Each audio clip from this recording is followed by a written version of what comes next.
Hello, everybody. I believe we are live. Let me know if you can hear me well, if you can see me. I can see a lot of hellos in different languages in the chat. As a linguist, that's great to hear.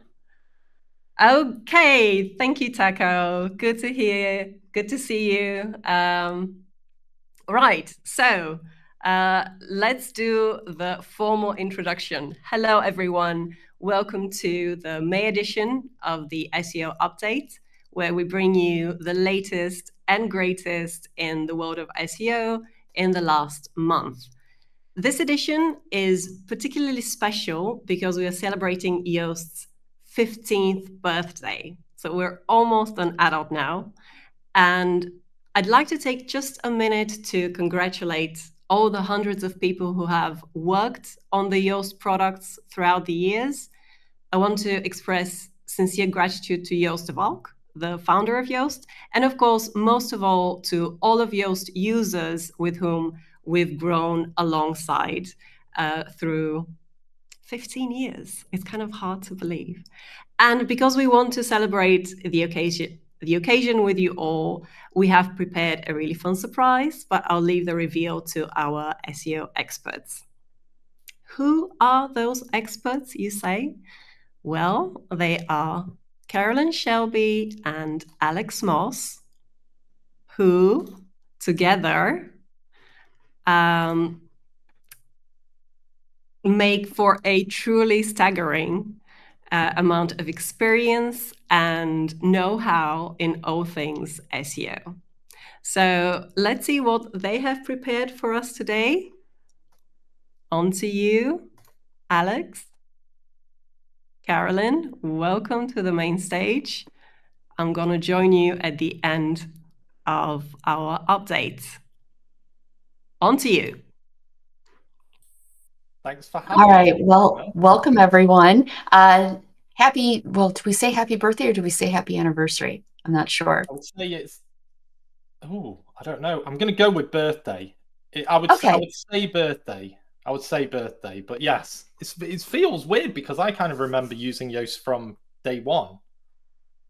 Which just means you're old. Yeah, it's showing our age, but it's nice to know that, it's been there this whole time. And, coincidentally enough, now I'm working for the company that I used to use back in the day, even before it was in premium version. It was crazy.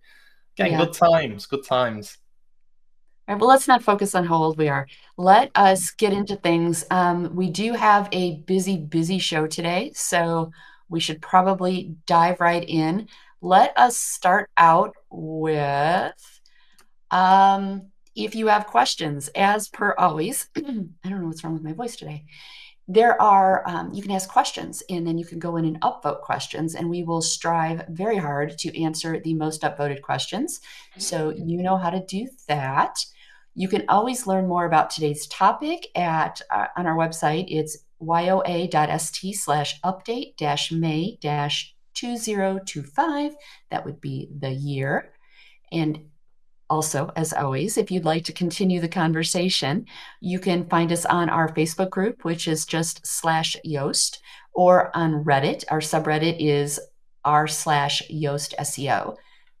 And then we have bingo today. So if you would like to play along at home, you can go to yoa.st/bingo.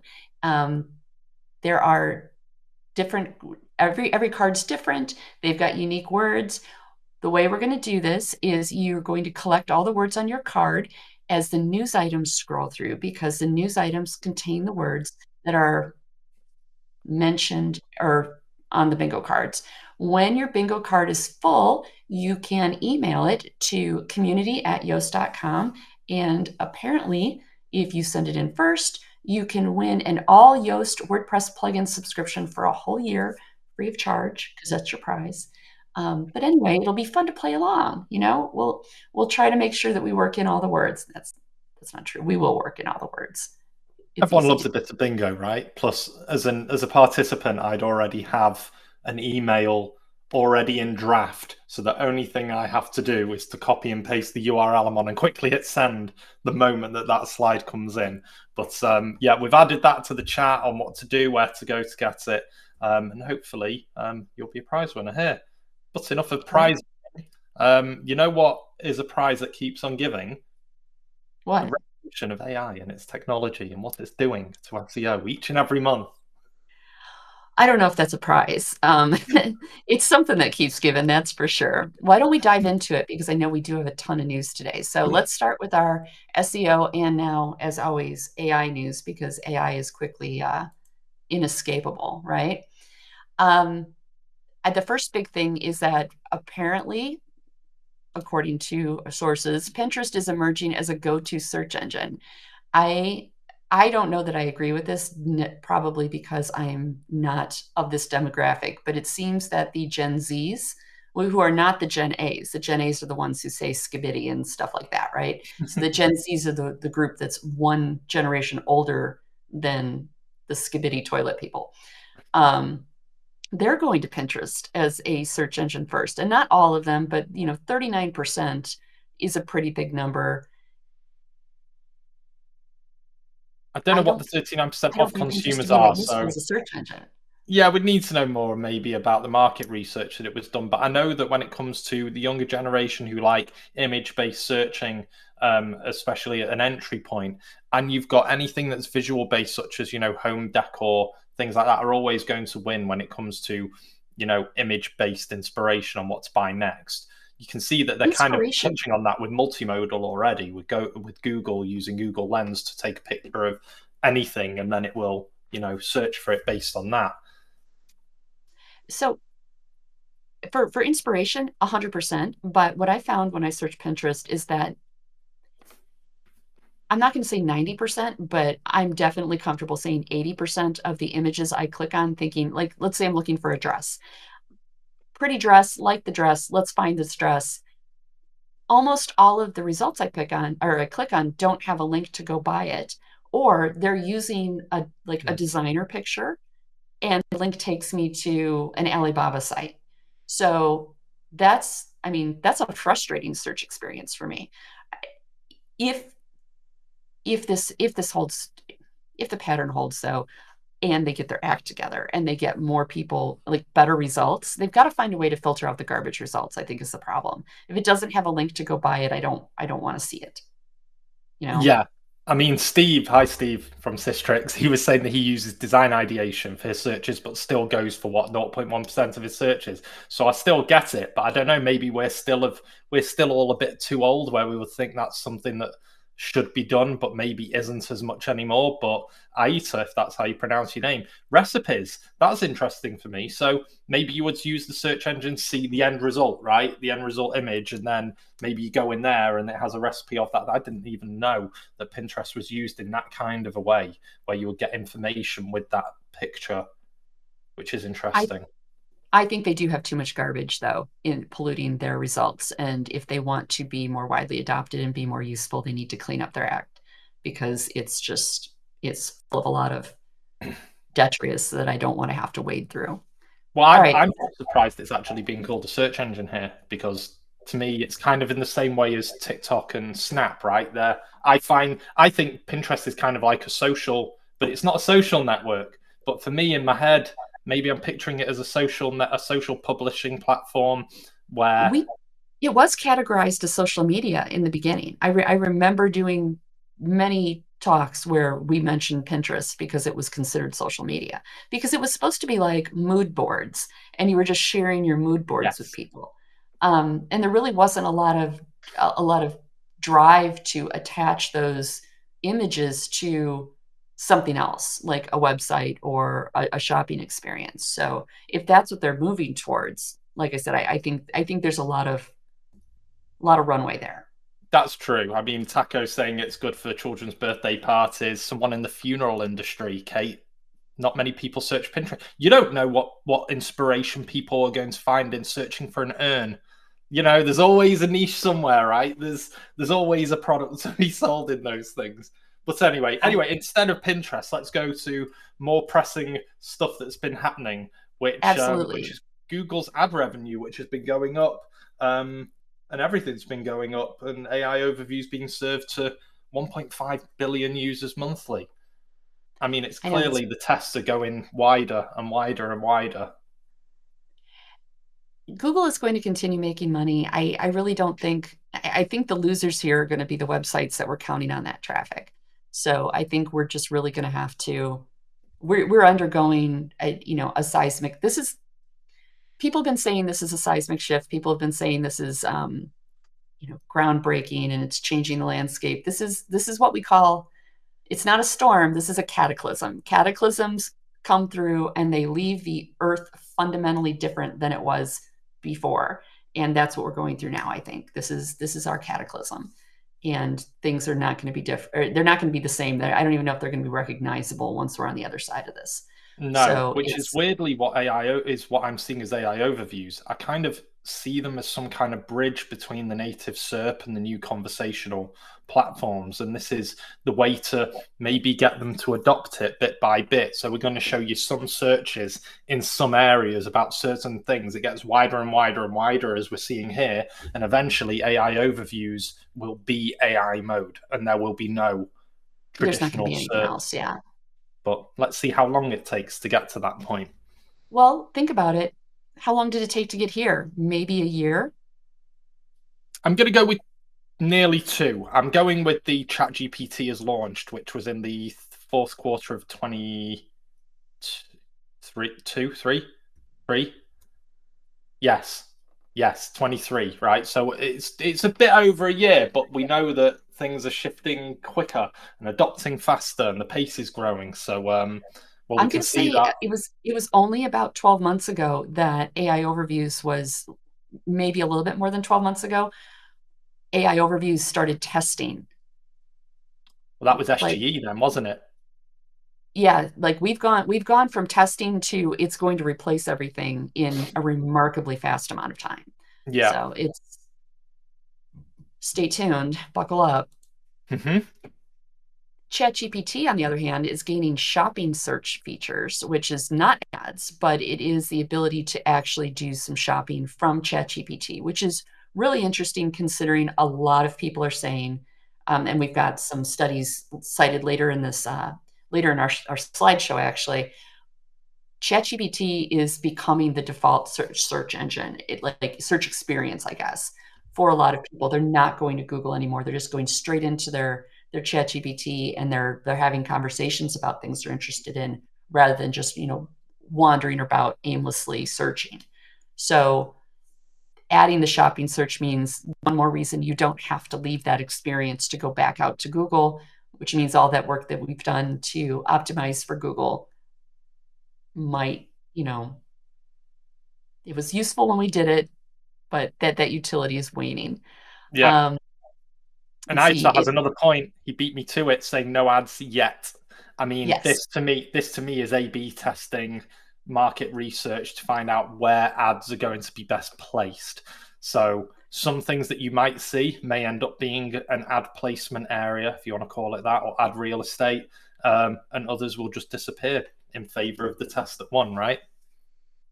Well, and also, like, you have to look at how businesses operate. When you're coming into a new market, the best way to take market share is to lose money at first, because what you're trying to do is get people to adopt your technology and get comfortable with it so that they're so attached to it, they don't want to leave. And after you've put everybody else out of business, then you start driving your prices up. I mean, that's centuries old business strategy. So it's a matter of time before they start bringing in their monetization model to make some money on this. Yeah. Their latest patents, speaking of OpenAI, point straight to semantic SEO, which is interesting. So a lot of this information, I feel, is stuff we've been discussing for the past month or two. We know that they run on vector embeddings, it just means that they're looking at chunks of text rather than individual keywords. So they break things up into bigger phrases, I guess is the better way to explain that. You have the content you provide needs to be provided in a way that they can then break up into chunks and do stuff with. So if you have things that are trapped in JavaScript, if you have things that are trapped in images, if you have it so that it's just not like a Lego structure that they can break and then pick and choose which blocks they want to play with, you're going to have problems. The 2 new patents reveal methods like embedding, we know that, the scoring, how they stitch the content together from trusted sources, that's interesting to know. If you're interested in reading this, we do have a link to the study and also to the patent in the resources. So if you're into that stuff, which I know I am, you might find that interesting bedtime reading. Yeah, and I've just added a link to another resource of Mike King's from iPullRank, who goes heavy into vector embeddings as well. If you want to understand more about vector embeddings, think of it as keyword research and analysis V2 or V20.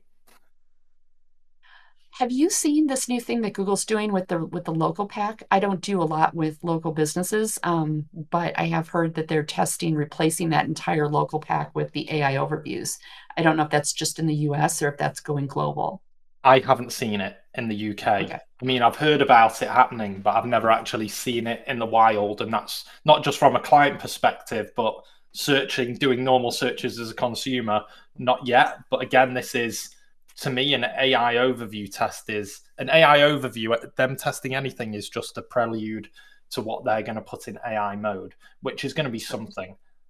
I feel like I've seen a couple of these, and they were related to searches that were like plumber type stuff. So I need a plumber near me, and it's like, you should be aware that some plumbers don't do X, Y, and Z, and this is the kind of plumber that you might be considering. You might want to narrow it down. So it was on the one hand annoying because I really just wanted a list of plumbers, but on the other hand, I could see where if I was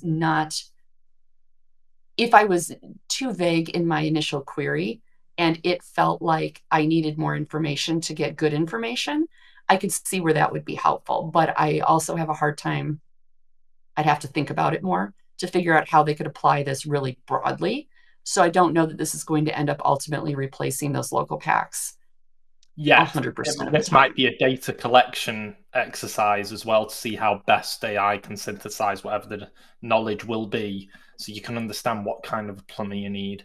I'm also assuming that because of multimodal search, and I've actually done this before, where the cistern in my toilet broke, and all I did was take a picture of the cistern that I opened up. I opened it up, took a picture, and I was able to navigate myself with a little bit of looking into it, a little bit of human intervention. Ended up on Amazon, and I found the matching cistern, and I just ordered it and replaced it myself. Now I know I've just saved $75, right, on getting a plumber out here. But if I really did need a plumber, I know that there's some plumbers that won't touch a toilet, for example, or they have different skill sets beyond just being a plumber. And that's stuff that's really going to help and give you those personalized results right from the outset. Because sometimes people won't even know that they need a plumber at the beginning. They might just go, my toilet's flushing more than it should and it won't work. And that's where it begins. And you want that beginning of that interaction to end up with, hey, chat to Dave the plumber over here, because he knows. So we'll just have to keep an eye on that. This one, I think we're going to need to spend some time on. Google's updated rater guidelines target fake EEAT content. So I think that's pretty interesting. Google is aware that people are doing things, applying things to their website to generate a false appearance of expertise, and they're really trying to crack down on that. So some of the things that they're adding to the list, ways to sniff out fake authenticity or faked authenticity, deceptive design. They're luring you in with the promise of one thing, but then they're popping up ads, and they're popping up interstitials and things that aren't even on the page content itself to trick you into doing other things, which is where these human quality graders come in, because they're going to experience that, whereas it might be possible to hide those things from the crawlers. And it's just a general shift in enforcement, where it used to be somewhat easy to kind of cheat on the EEAT, and now they're really trying to crack down on that and make it difficult to do. So if you're asking, what does it mean to cheat? It means creating writers that don't exist and giving them pretty impressive resumes. Fake degrees, fake credentials, fake positions, just generally anything that's not real. They're trying to get really good at sniffing out nonsense. And we used to be able to slide things by them because they were robots, and not everybody can check everything. And they're saying, you know what? We're going to get good at checking because even better. They're going to get even better. That, I don't know, just black hat in general is going to be not just a dark art, but it's going to be nearly impossible to do. It's like at that point you're going to try and short an LLM into thinking something different, and it's just not going to be able to be manipulated that way anymore.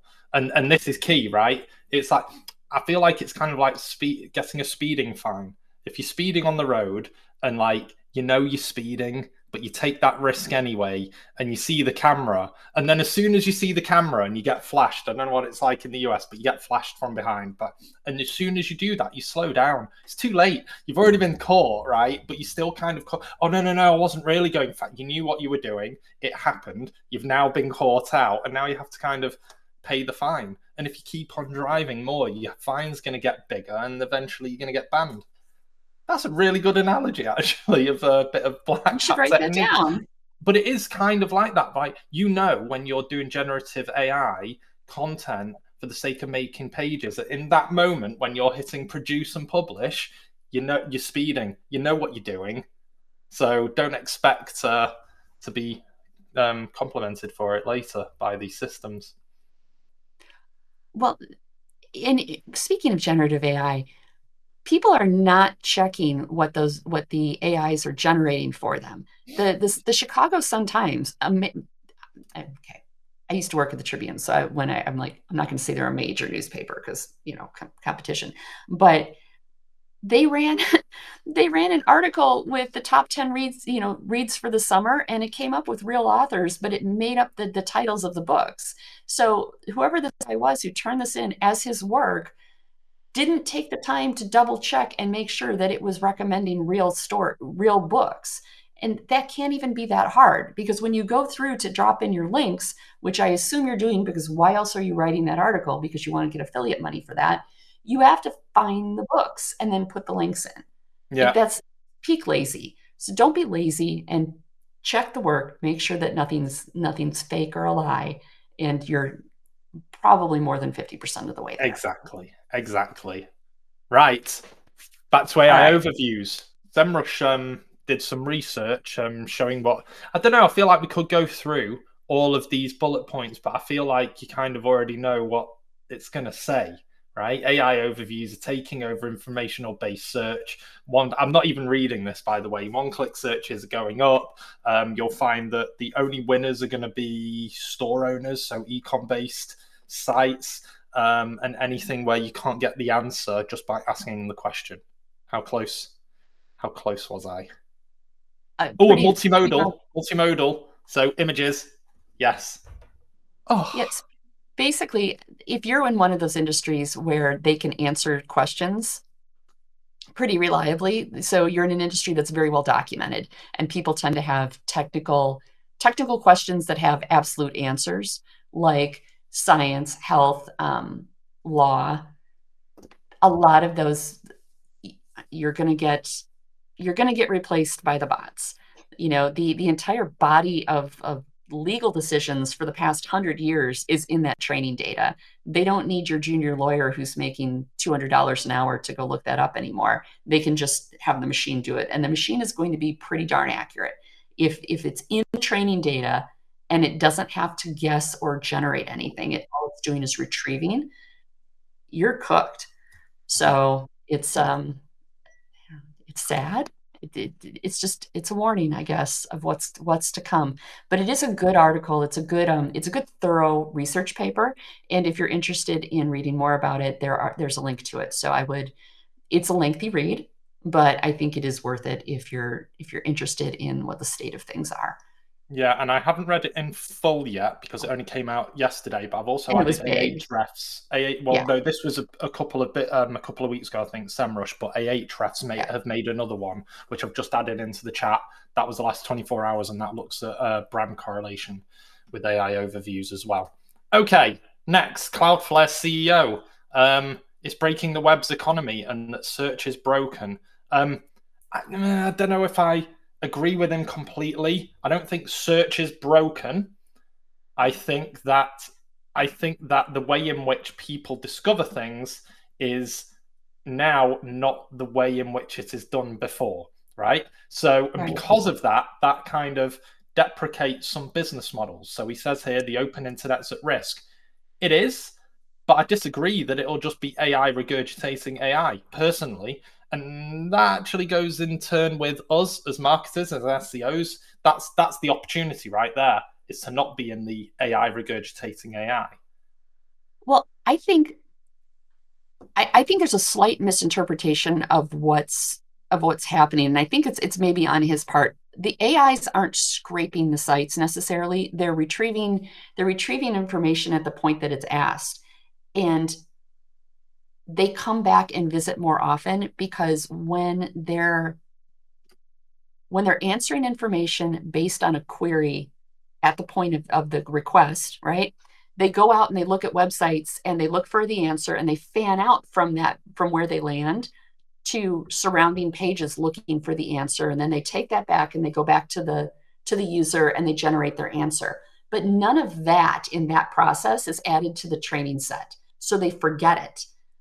Unlike people, where we go and we see one thing at a site once and we remember that it was there, they don't. So they're not only are they hitting a site and doing multiple searches every time a question is asked. So where we would hit it once, they're going to hit it 20 times within the span of a couple milliseconds.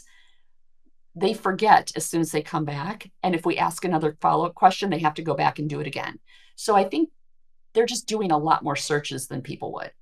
And where Google would go through, and Google scrapes and remembers, because it's crawling your site and it's taking everything back to the mothership and it's remembering everything that it's scraped and then sorting it for future use. The AIs right now, the way they're built, every time you ask it a question, it has to go do all these searches. So I think there is absolutely a disproportionate amount of searches happening initiated by the chatbots, but I don't know that it's necessarily breaking the economy as much as this alarm bell is saying. No, I mean I don't want to say an echo chamber, but again, it reminds me. This is like people with pitchforks in the paper industry saying that the internet must stop so that paper production can continue. Right? It's at the same level. No, because there's more opportunity in what's going to happen with it's more than paper, right? Going digital, it's so much more than that. And I think this is one of those things. And whilst I do feel for some, open web-based business models, that's just in a time that's now becoming harder, more challenging. Either go over the challenge, or you have to think of what else to do with that business model. And also, you've been at the behest of these search engines all of these years, knowing that any day they could have switched anything they wanted for any reason. And this isn't a business decision. This is something that's happening to everything and everyone everywhere all at once. And you can't just say blame Google for what's happening. This is happening without Google. This is remodeling and investing in a rental apartment, and then getting mad when the landlord decides to sell to somebody else and they tear the building down and turn it into a mall. Yep. Depends what the mall's like. Don't know. Who knows? Anyway. Well, still, if you spent money on it, it was wasted money. That's the point. Yes. So Google searches fall for the first time in 22 years. Google searches in Safari fall. So yeah. Apple was reporting that Google searches fell. Google ended up issuing a statement after this, and it's like, no, it's fine. Apple's full of it. But because did they have the GIF with the dog and the fire in that press release? Did they? No, they did not. Say nothing's going down. They literally did say that, though. But no, they did not use the dog and the fire in their press release. I think that would have been a little bit beneath them. But they should, because I don't know, it is going down. I haven't met anyone now who hasn't said in the last 6 months, at some point, even the really not technophobes, but really non-technical people, they haven't not heard or used ChatGPT.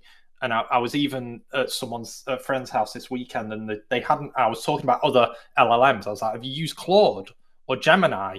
And they hadn't heard of Claude, right? Which is, I guess, is fine for a normie, right? But the normie has been not just hearing of ChatGPT, but they were using it daily for their normal tasks, and they're not technical in project management and all of that. And that to me implies that maybe the share is actually falling, and whatever metric Google may be giving you may be something that makes it look better than maybe that it is. Or if Google's response, because we'd have to kind of Clintonianly parse exactly what they said in their statement. But if their response was, no, searches are going up. Well, the number, like the Cloudflare guy just said, the number of searches are going up, but they're being initiated by the chatbots. Yes. So, I mean, technically they're right, but directionally they're probably wrong. It's very It is very interesting to see how it, and the fan out approach. What is like, and what's a token to these searches? But they're never going to tell us that anytime soon. But yeah, is this so Marky Mark's telling us that we're not going to have any friends soon? Hey, all of my friends are AIs. No. I mean, it could be true that all of our friends, not all of our friends, but there'll be a lot of friends that are replaced with AI agents. And I don't know. This is now going into her territory. Kind of. Well, one of the things that Mark Zuckerberg said in this interview was that not everyone can afford to go to a therapist. Yeah. And the chatbots are there. They're not judgmental. And they have all of the information that the therapists are trained on in their training sets. So it's not like they're guessing. And they're really good actually at making medical diagnoses based on uploaded scans and things like that. So it's just from the therapy kind of point of view, having someone that you can talk to instantaneously who doesn't have a hidden agenda in theory and is going to be non-judgmental also in theory and impartial, or at least, on your side, because I think they're kind of programmed to be on your side, could be very helpful to a lot of people who might otherwise struggle, especially with the inability to get appointments to go see in-person therapists. See, I disagree with these points. I agree with that's what can all happen, but I disagree that it should. So whilst it could be a good psychologist, right, you made points that actually go against psychology, which is if we both had the same problem, we shouldn't have the same advice because we're two different people. And don't know that it's going to give you the same advice. Oh, no, I wouldn't. Sorry, it uses the same information to provide the same output. And whilst you may resonate more with positive reinforcement, I may react more to negative reinforcement, and it doesn't know that yet. So whilst it might tell you that, oh, well, if things could be better, why don't you just do this? Whereas I may want to get up off your seat, do this now, and actually don't be on my side in that sense, psychologically. And that's where these LLMs can't quite they don't know us as people yet. They know the information around us, but they don't know anything about us. The ones that have memory, though, they remember things about you. And if you mention something, they'll file that away, and they use all of those things to kind of cater curate how they answer you. Well, there's more on this on the last story before also in the news. So all right, well, let's keep going. There's still stuff to get through. On one slide. Yeah. So there was a big SEO week in New York. So Lily Ray was one of the speakers. She had a key list of she had a tome which I've reduced to 4 bullet points, but initially there were like 20 that wouldn't all fit on the same slide. So if you would like to read her lengthy article on the takeaways from SEO Week in New York, we do have a link to that.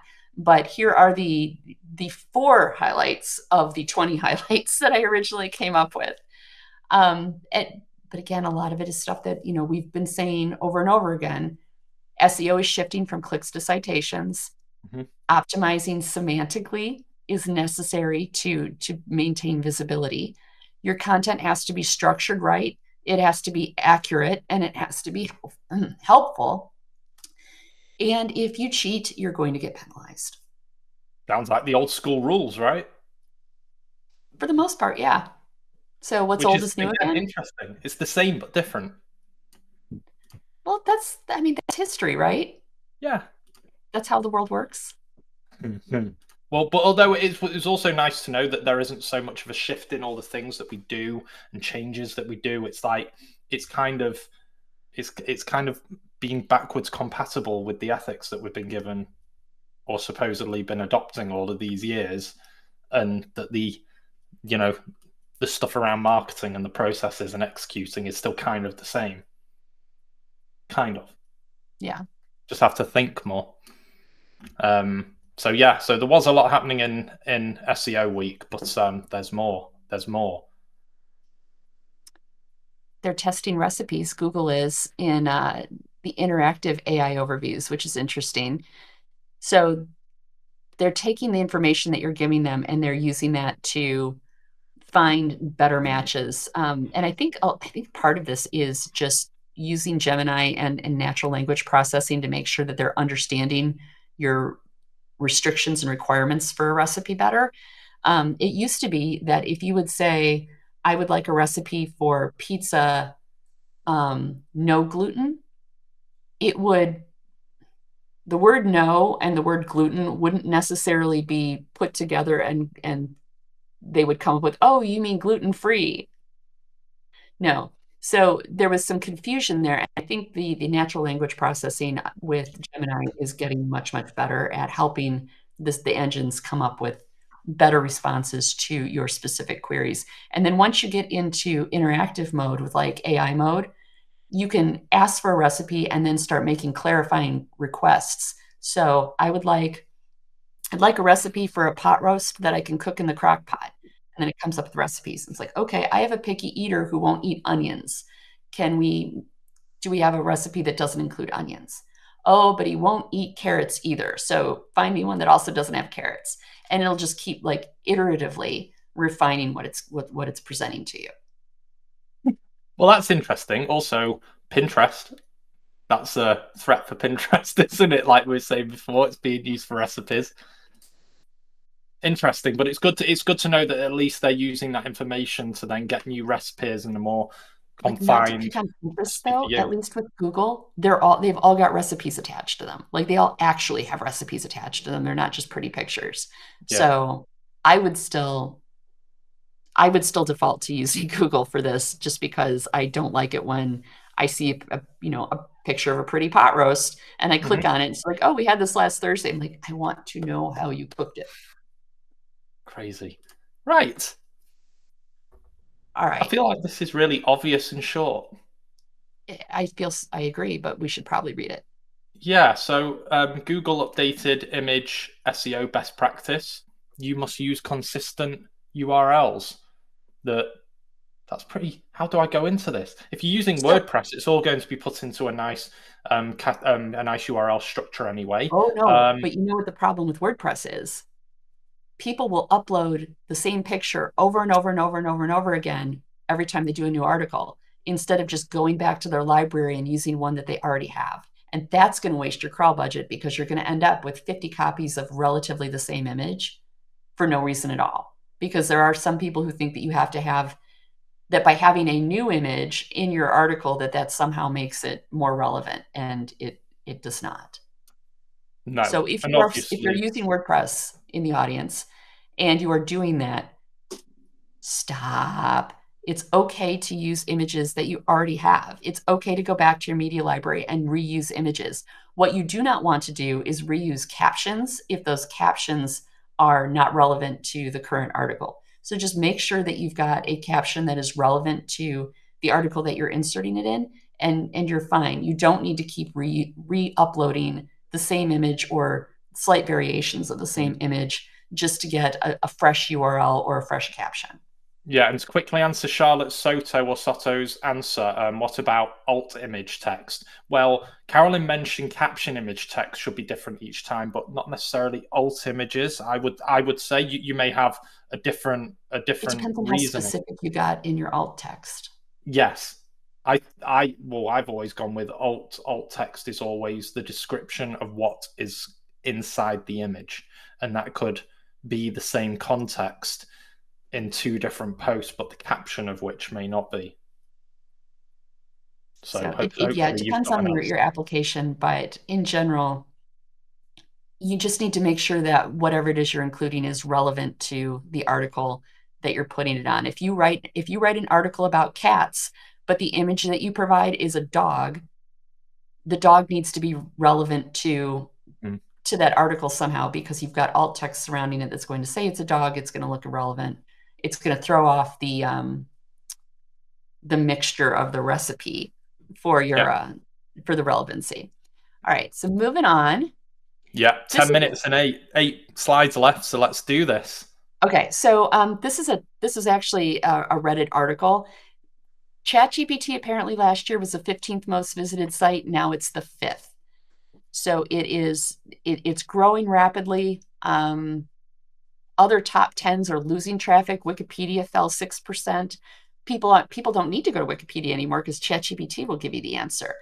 They're not surfing the web. They're going straight to ChatGPT. And I must admit, I'm one of those people that I'll do that. It helps me refine what I'm looking for. And I spend less time wandering around or searching aimlessly. And I'm much more targeted now with how I use it. Anyway, it's an interesting article. It had an interesting chart that showed winners and losers. So if you're interested in that, we do have a link to that for you. Yes. Moving very quickly looking at that table, it's interesting that every single other entry has gone down. The only one that has gone up is ChatGPT, and all the others have been falling at least by 1%. The smallest is 1.65 by Instagram, but everyone else is like 2, 3, 4. And the growth in ChatGPT is 15%. And whilst 5.1 billion on Google's 81 billion doesn't seem like a lot, that's making for very awkward meetings inside Google's buildings, I would say. And it's going to continue, right? Because this is just the beginning of people figuring it out. It's always hard when you've worked at a company or been involved in a situation where you've never experienced a lack of growth. Like, no one knows how to deal with that. It was similar with the stock market in the US. Kids that grew up in the 80s went through, back-to-back stock market booms. And when the crash finally happened, no one knew what to do. Like, their world was ending because they'd never seen the stock market go down before. But older people who'd experienced, multiple corrections in the stock market were like, you're going to live. It's still very scary if it's something that you've just never experienced in your lifetime. So it's crazy. Someone did ask how to link to an article where we should be doing with our websites to ensure we care showing up in AI tools. So I've put your post from last month in there, which will help some of the context. I do have a similar article on the Yoast blog about how to use Yoast tools to ensure that you're writing in a way that the LLMs will understand. So I think reading those two together would be very helpful for people if they're interested in doing that. Yeah. Let's keep going. So top ways to ensure your content performs well in Google's AI experiences on search. Again, this is pretty much repeating what we've been saying. Prioritize unique and helpful content, meet the technical and structured data requirements, use your preview controls wisely. So no snippet and no index will affect how your features can appear in AI overviews. If you don't want them there and you say no snippet, no index, you're not going to get cited. So you might feel like you've won the battle, but you're probably losing the war in general on visibility. And you do have to think beyond just raw clicks. You have to think about conversions. Think less about just getting people's eyeballs onto your site and more about how, when they do arrive, you close the sale, For me, the thing that stood out was the structured data requirements. That is great. It validates the fact that all of these LLMs are still using structured data to make it easier to interpret and contextualize content and data. To be fair, they use the structured data, like the JSON and the schema, when the rest of your website is a dumpster fire and they can't find the content that they want. So it is a mitigation tool to allow developers to be lazy. But that's a different lecture. Okay, and last week there was lots of stuff with Google I/O's event, which is a great piece for Google, talking about how Google's doing stuff at Google and that you can Google things with Google. So there's lots to do, but the main crux of it is they've now enabled AI mode for people in the US. Again, I tested it just before here. I can't see anything in the UK, but Carolyn can see things, which means I'm next. And that it's using a lot, and they've improved a lot of stuff in Gemini and AI overviews, doing stuff with multimodal a lot more, isn't it? And of course, they're bringing in good old ads, which has probably been their top priority, but had to mask it probably 3 bullet points down to make out as though it wasn't the most important thing that was being focused on that month. But yeah, have you tested it out? Is it any good? Well, actually, that screenshot that I grabbed, I literally I popped over to Google, I typed in Boo, and I got an AI overview for Boo.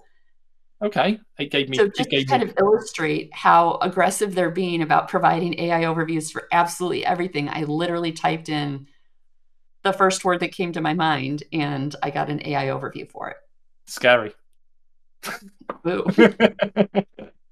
Okay, now the last thing, no, Sam Altman isn't getting married to some guy called Jony. It does kind of look like that, doesn't it? It does look like a wedding invite, save the date picture, and I'm sure it'll be a lovely wedding, but they are getting married in business, aren't they?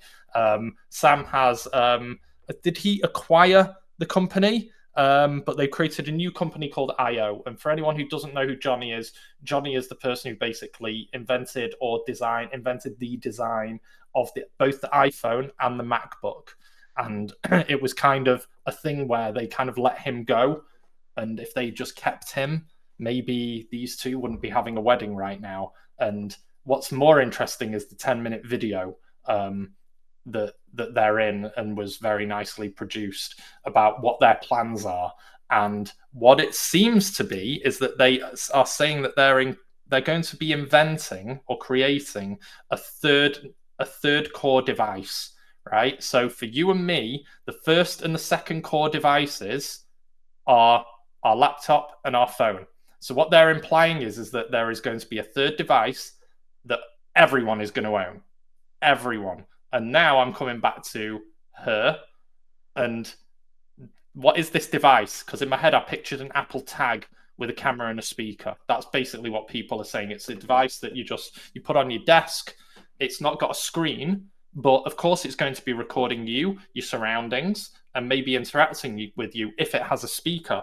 And now I'm thinking of the recipe. So maybe this is all, if you want to go multimodal and proper conversational, you'll be talking to this device, and it will be on the fly. Instead of you typing anything like command line, you'll be talking to it, and it will be, oh, I just forgot, Carol doesn't like carrots, can you sort this recipe out? And it will do it in front of you. And if it's got a camera, it'll see your progress, so it'll know. And no, don't put in the carrots, remember. Like, there'll be those things, which is very interesting. Even better. So I'm working through a recipe. I got it with me in the kitchen. I open up the fridge. I'm like, what kind of mustard did that call for? Oh, it wants Dijon mustard. I don't have Dijon mustard. All I have is, plain yellow mustard.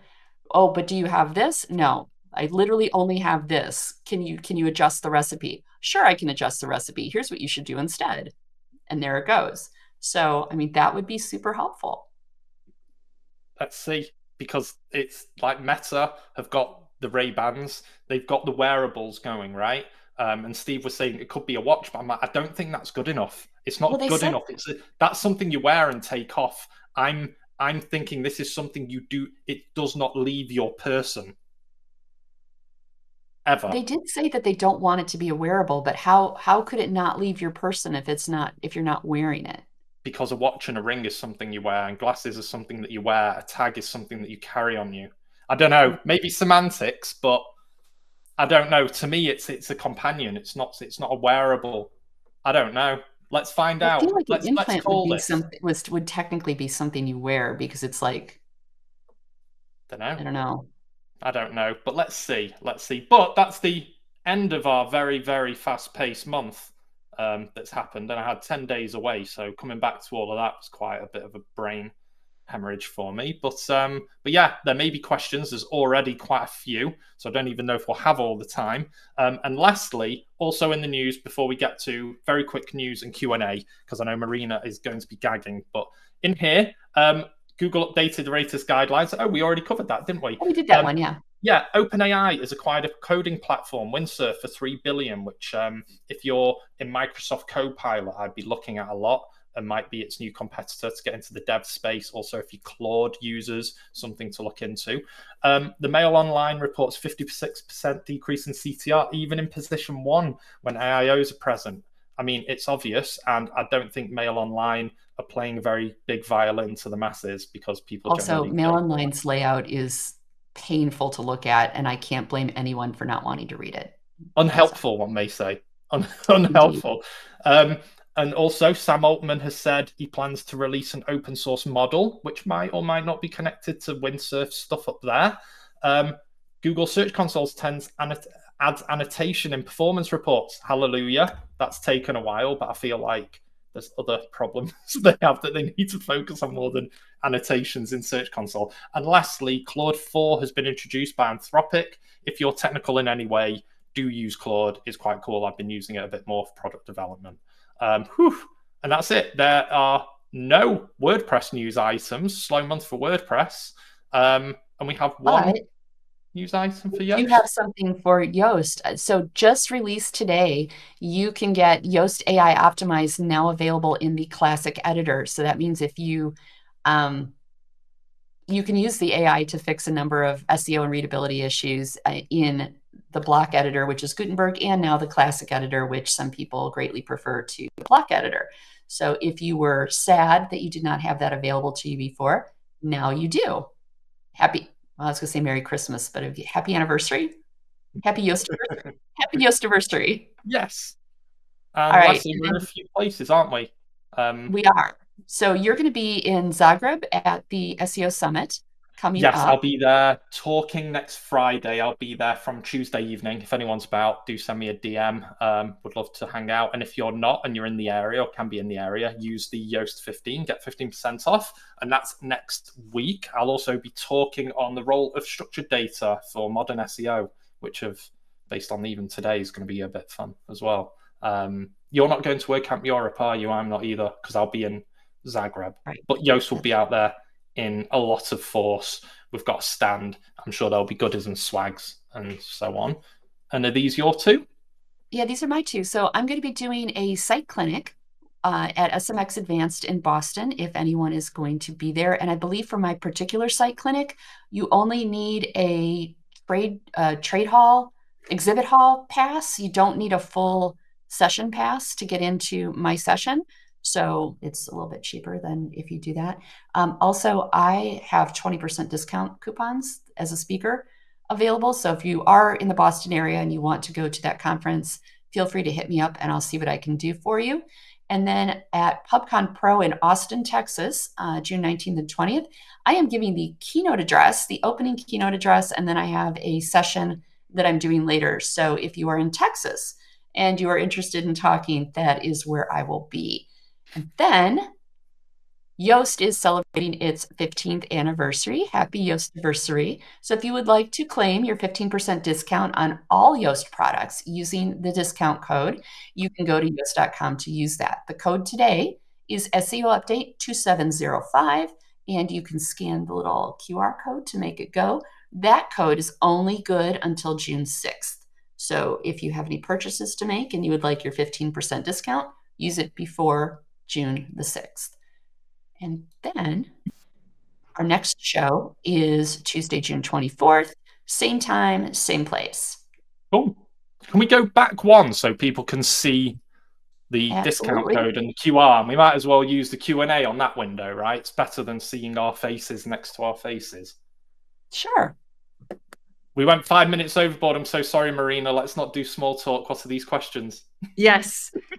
Firstly, I would just like to introduce to announce the winner. We've got a winner from the bingo card. So the name. I'm sorry. I'm sorry to everyone else who didn't manage to do it on time.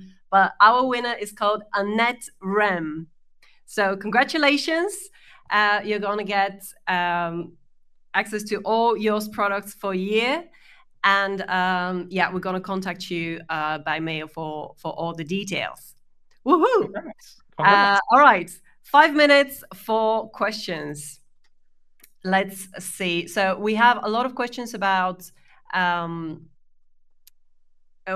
basically SEO in the AI age. And there is one which is quite specific. So I'd like to start with that one. And the question is it still true AI gen search is using schema as a strong ranking factor? And do we know if this is likely to continue to be worth the efforts long term in this ever moving landscape? Well, I thought you were answering this one there, Carolyn. For the question again. Where's the question? I will. Yes, I kind of lost it for a second, but yes, here we go. Is it true that AI agencies? As a ranking factor, it's what is ranking now is another question. But go on, Carolyn. So and we talked about this during the show. It's not a ranking factor. It's a crutch, really. So on the off chance that your site is poorly constructed or poorly architected, what the schema does is it sort of bundles up all of that data that if your site were architected better would be discovered, and it jams it into the head. So it's not a ranking factor. It mitigates any damage or poorly constructed stuff on your site and just sort of helps the AIs find that content better. So it is absolutely not a ranking factor, and I don't know that it ever has been. But what it is, it's like a tool that helps you get around the fact that you may not have a perfectly constructed website. Right. Thanks. That's an important distinction. All right. So let's move on to the most voted question. And it is, would love to hear some specific B2B SEO tips in the AI era. So we already shared the article that Carolyn posted on yoast.com about, what's important in this AI era in terms of SEO, but is there anything specific for B2B? You have to make sure that you articulate your value proposition and all of the aspects of the benefits of the products in all of the fields that you have available to you. So don't skip fields. Don't not configure things if you have fields available to configure, and make sure that you're using very descriptive terms. Don't ever, if you have the opportunity to say the name of your product, don't call it my product, call it the name of the product. So it's not my product is the best. It's my acne cat flinger. It's the best. You have to say the names of say the words that you want to rank for. And I know that sounds like very 1997 SEO advice, but again, what's old is new again, and that's kind of where we're going to. So that would be, I think, the quickest advice I could give. Yeah, I would just say keep doing what you're doing as the best practice. Just keep on doing it, because it's these LLMs and the platforms are there to use the data that's already out there and has been there for years and years and years. So it has to still adopt those not old hat techniques, but the best practice that you've been doing all this time. Also worthy of adding, I'm going to add a link in here where Carolyn and I are going to be guests on a podcast called Winning with Shopify that's going to be on in the next week, where we do discuss more e-com based stuff in the in the era of AI overviews and AI taking over search engine results. So that might be an interesting listen or watch for you guys as well. Right. Excellent. Okay, we're out of time, but let's do one more question so that we round it up to 3. And there is one that I personally found interesting myself, and it's, does Cloudflare impact how AI engines see your content? No. If you want it to. Yeah, like, no.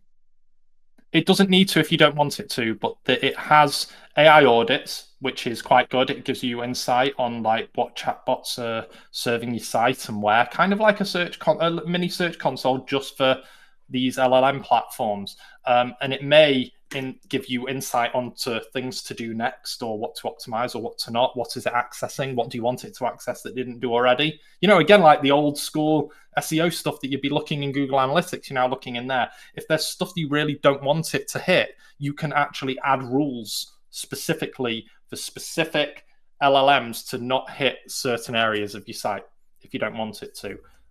So yeah, and of course, if you want to use llms.txt anywhere you want to help a platform that do use llms.txt, you can do to try and guide it a bit more. Right. All right.